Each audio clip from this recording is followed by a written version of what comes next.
My name is Jason, and the worst mistake of my life was agreeing to work the night shift. I worked at a small cafe on the edge of town. Nothing fancy, just flickering lights, old wooden tables, and a bell that rang every time the door opened. During the day, it felt normal, safe, almost comforting. But my boss, she was different. Her name was Margaret. She never smiled, never blinked when she spoke, and whenever she looked at me, it felt like she was counting something, like time. One evening, as I was about to clock out, she stopped me. "Jason," she said calmly, "starting tonight, you're on the night shift." I froze. She hadn't asked, she hadn't warned me. I didn't agree to. "It's already done," she interrupted. Her voice was soft, but final. That night, the cafe felt wrong. The street outside was empty, no cars, no people. Even the streetlights flickered like they were struggling to stay alive. Inside, the cafe clock ticked louder than usual. Tick, tick, tick. At exactly 11:11 p.m., the bell rang. A woman walked in. She wore a long black coat soaking wet, even though it wasn't raining. Her face stayed hidden beneath her hood. "What can I get you?" I asked. She lifted her head slowly. Her eyes were completely black. "I'm waiting," she whispered, "for my turn." A chill ran through my spine. Before I could respond, the lights flickered and she was gone. I ran to the back room, heart pounding, calling Margaret's name. She was standing there, in the dark. "You saw her, didn't you?" she asked. "Saw who?" I whispered. Margaret smiled for the first time. "The ones who come at night, they always do." I demanded answers. She only laughed softly. "Jason," she said, "this cafe doesn't sell coffee after midnight." "Then what does it sell?" I asked. She leaned close to my ear and whispered, "Time."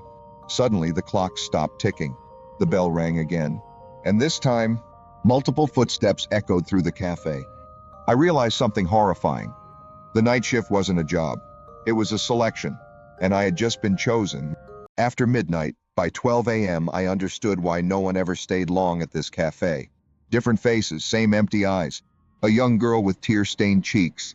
An old man dragging a broken watch. A woman holding a photo of someone who looked exactly like me. They didn't order coffee. They only stared. Margaret stood behind the counter, calm, peaceful. "What do they want?" I whispered. She didn't look at me. "They want what was taken from them."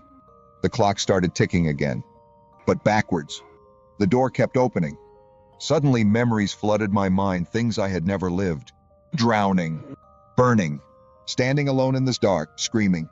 I realized the truth too late. These weren't customers. They were lost souls trapped between moments, people whose time had ended violently.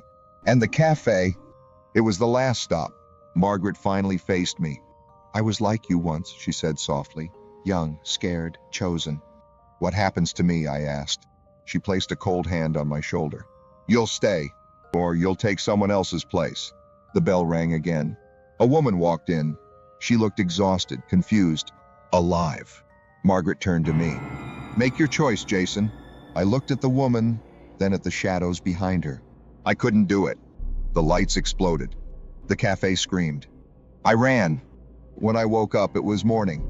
The cafe was gone. An empty lot stood where it once was. Years have passed.